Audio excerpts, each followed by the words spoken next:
හරි මේ අද දින ගාන තමයි මේ සමගාමී සමීකරණයක් තියෙන්නේ. මේ උදේ මම ගෲප් එකට දාලා තියෙන්නේ. මේ මම හිතනවා දැන් මේ වෙලේ කට්ටිය දැන් ගාන වෙනම කොලයකට අරගෙන ලියාගෙන ගාන try කරලා දෙපාර තුන්පාර try කරලා රෙඩි පිට ඇති කියලා මම හිතනවා.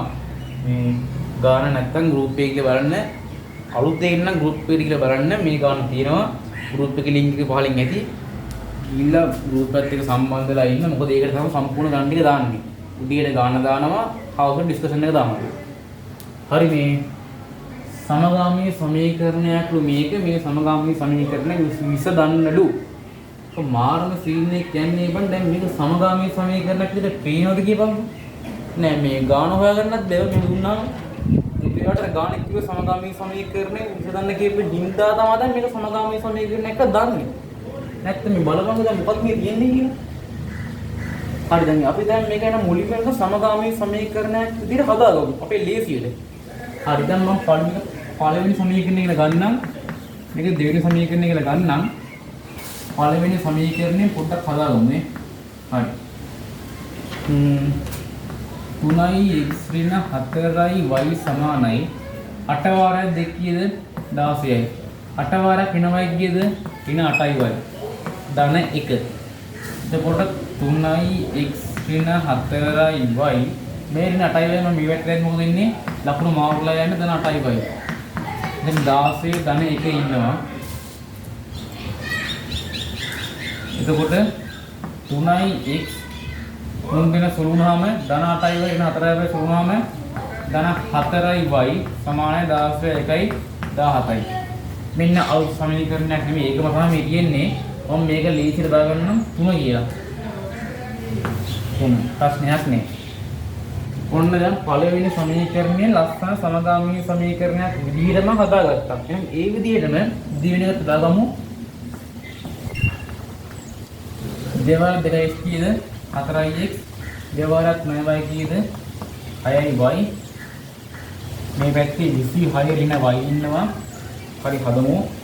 4x ධන 6y මේ ඍණ මේ පැත්තට ඇද්දි ධන y වෙනවා. ලකුණු මාරලා යන්නේ 26යි. ඒක 4y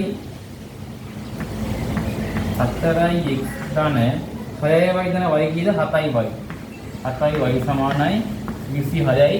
මම මේකට දාගන්නම් හතරවෙනි සමීකරණය කියලා. දැන් තේරෙනවා මේ මහා අමුතු විදියට නිකන් අර මොලේ විකාරණ මේක දැක්කහම අර ගැට ගොඩක් වගේ තිබ්බ මේ අමුතු සමීකරණ දෙක මම ලස්සන්ට අපේ ක්‍රමයට ලියාගත්තා. පැත්තෙන් ඊට දාගමු. මේ මොකක්ද පාඩේ 4x ධන 6y 4y ධන Baik, pernah saya ini, ini mui, 3x ධන 4y සමානයි 17යි. අනෙක තමයි 4x ධන 7y සමානයි 26යි. හරි. හදමු. මේක මොකක්ද කිව්වේ 3නේ. ඔය මේකට කිව්වේ 4. එන හදමු දැන්. මට කියන්න දැන් මේක මුලින්ම සංගුණක සමානද? සංගුණක සමාන නැහැ. එහෙනම් මුලින්ම මොකද්ද කරන්න ඕනේ? සංගුණක සමාන කරලා ඉන්න ඕන. ඊට පස්සේ තමයි සමීකරණ දෙකේ එකතුද අඩුද කරන්න එක බලන්නේ. මම ඊට කරන්නේ මේ සංගුණක සමාන කරලා ඉමු. කවුද මුලින්ම මේක අයින් කරන්න කැමති? x ද yද? මේ දෙකේ පුළුවන් ප්‍රශ්නයක් නෑ. මම අයින් කරන x. x මට නම් ලේසි වගේ. හරි. x ගේ සංගුණය මොකද්ද? මුගේ 4 මුගේ 3. 4යි 3යි. දෙන්න පොදු කවුද? 12. එහෙනම් මම මේ හතරවෙනි සමීකරණය කියන තුන්වෙනි සමීකරණය කියන ගුණ කරන්න ඕනේ. 3x 12x කරන්න ඕන නම් මේක විතර 12x කරන්න බෑනේ. මොකද මේ අනි සමීකරණයක් නෙමෙයි. මේ සමීකරණය ගුණ කරන්න ඕන. කරන්න දෙයක් නැහැ. මූ හැඩගස්ස ගන්න ඕන හින්දා මුළු සමීකරණයම හැඩගස්ස ගන්න වෙනවා. හරි. 3x 12 කරන්න 12x කරන්න නම් මේක 4ෙන් ගුණ කරන්න ඕනේ. එහෙනම් තුන්වෙනි සමීකරණයම 4ෙන් ගුණ කරනවා. එතකොට 4 වරක් 3x කියන 12x 4 වරක් 4 ඇවිල්ලා 16y 4 වරක් 17 4 වරක් 7 ඇවිල්ලා 28යි 4 වරක් 1 ඇවිල්ලා 7 කර දෙක 6යි. ඔන්න අලුත් සමීකරණය 5. හරි. හතරවෙනි සමීකරණේ මේ 4x 12x ගන්න කියන දේ කරන්න ඕනේ 3. එහෙනම් සමස්ත සමීකරණය 3ෙන් ගුණ කරන්න ඕන. 3ෙන් ගුණ කරාම 3 වර 4x කියන්නේ 12x. 3 වර 7y කියන්නේ 21y. 3 වර 20y වෙන්න 3 වර 60යි. 60 70යි. මුට මන් දා ගන්න 6 කියලා. දැන් ප්‍රශ්නයක් නෑ. දැන් මොකදලා තියෙන්නේ? සංගුණක දෙක සමාන වෙලා. එහෙනම් අපි පළවෙනි ස්ටෙප් එක ඉවරයි. දෙවෙනි ස්ටෙප් එකට පයිමු. මොකද්ද? මේ එකතුද අඩුද කරන්නේ? කොහොමද ඒක කරන්නේ? අදාළ එකගේ ලකුණ මොකද? ධන. අදාළ එකගේ ලකුණ ධන. පේන්නේ නැහැ ධන කියලා. මම හැංගිලා තියෙන ධන තමයි. ලකුණු සමානයි. ලකුණු සමානයි නම් මොකද්ද මම කිව්වේ සමීකරණ අඩු කරන්න. ලකුණු අසමානයි නම් සමීකරණ එකතු කරන්න. ඒ තමයි අපේ දෙවෙනි ස්ටෙප් එක. පළවෙනි ස්ටෙප් එක කරා පළවෙනි එක මොකද්ද? සංගුණක සමාන කරන එක. දැන් දෙවෙනි ස්ටෙප් එක එකතු හෝ අඩු කරන එක. දැන් මොකද්ද දැන් කිව්වේ ලකුණු සමානයි නම් අඩු කරන්න ඕන. ලකුණු සමාන නම් අඩු කරන්න ඕන. මුන්දෙන් නම් වැඩි කවුද? 70 නේ. එහෙනම් 6න් 5 කලුවක් ලීසිනේ. 6 සමීකරණය මම අඩු කරනවා 5 සමීකරණය. 6 සමීකරණය මම අඩු කරනවා 5 සමීකරණය. 12යි x ධන 21යි y අඩු කරනවා 5 නේ. අඩු කරද්දී අනිවාර්යෙන් වරණක් වැටෙන්න ඕන. 12යි x ධන 16යි y මේ පැත්තේ කවුරු ඉන්නේ 70 ඉන්නවා මේ පැත්තේ ඉන්න 68. 12යි x ධන 21යි y ඍණ 12යි x ඍණ 11යි y සමානයි 70න් 60ක් අඩු කරාම 60ක් අඩු කරාම 10යි. දැන් තේරෙන්න ඕන 12යි x 12යි කැපිලා යනවා 21යි y කියන 16යි අඩු වුණාම 5යි y. 5යි y සමානයි 10යි.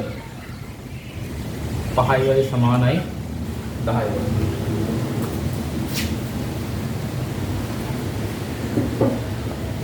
මම දැන් මේ ඊළඟ පැත්තට ඉන්නම් මේක මහන්න.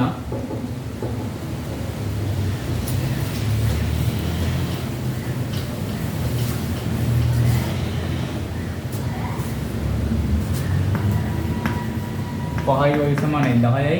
මම මේ පැත්ත 5න් බෙදනවා මේ පැත්ත 5න් බෙදනවා 5ට 5 එකයි 5ට 5 එකයි y තනිය වුණා 10යි 5න් බෙදනම 2යි. ඔන්න y හෙව්ව 2යි. දැන් x තමයි ඉන්නේ ඔය කැමති සමීකරණයකට ආදේශ කරන්න. මම 3ට දාන්න. y සමානයි 2 3 සමීකරණයට ආදේශයි. y සමානයි 2 3 සමීකරණයට ආදේශයෙන්. හරි 3 සමීකරණය මොකද්ද? 3 වාරයක් x ධන 4යි y සමානයි 17. x තමයි හොයන්න ඕනේ. y කියන්නේ 2 දෙවරක් 4 ගිහිල්ලා 8යි 17යි. 3යි x මෙයාට මේ පැත්තට ඍණ 8 වෙනවා 17 ඍණ 8යි. 3යි x ඇවිල්ලා 17න් 8 ගියාම 9යි. දෙපැත්තම 3ෙන් බෙදනවා. 3 3 1යි x සමාන 9 3ෙන් බෙදාම 3යි. හරි ඔන්න x සමානයි 3යි y සමානයි 2යි. හරි නේද? ඔන්න අර අමුතු මහා ලා චෝරු සමීකරණ දැන් තිබ්බේ ලස්සනට ස්ටෙප් බයි ස්ටෙප් ගිහිල්ලා x y හොයාගත්තා. දැන් නිකමට දාලා බලමු අරකට වැඩි හරියද කියලා. මොකද්ද පළවෙනි සමීකරණෙ තිබ්බේ? 3යි x ඍණ 4යි y 3යි x ඍණ 4යි y සමානයි 3යි x 4යි සමානයි 8 වාරයක් 2යි ඍණ y 8යි ඍණ 2යි y ධන 1 ධන 1. දැන් මෙන්න මේ සමීකරණ තෘප්ත වෙනවද කියලා බලමු. හරි. x එකේ දාවේ තමයි මේ පැත්ත ගන්න. x තාවේ කියන්නේ x තාවේ 3 3 වලක් 3 වෙන 9යි. y ටිකේ දාවේ y තාවේ 2 දෙවරක් 4 වෙවිලා 8යි. 9න් 8ක් ගියාම 1යි. ප්‍රශ්නයක් නැහැ. දැන් මේ පැත්ත බලමු. y කියන්නේ y 2. y සමානයි 2යි. 2යි. දෙකෙන් දැන් ගියාම බිඳුවයි.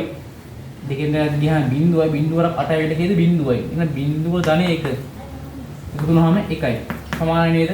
තෘප්ත වෙනවා. ඒ කියන්නේ මේක මම අවශ්‍ය වැඩක් කරේ මේ උත්තරේ හරිද කියලා බලන්නයි මම මේක කරේ. හරි ඔන්න අර වගේ අමාරුයි කියන සමීකරණයක් කරේ නැති අමාරුවක් නෑ දැක්කනේ ලස්සනට අපේ පිළිවෙලට ගන්න හැදුවා නම් එච්චරයි උත්තරය ආවා ඔය විතර ගන්න අමාරුක නම් ඊට වඩා අමාරු කියන ගණන් ඉන්නේ නෑ පිළිවෙල එන පහළ මට්ටමේ ගණන් තමයි ඉන්නේ පට්ට සරලයි හරි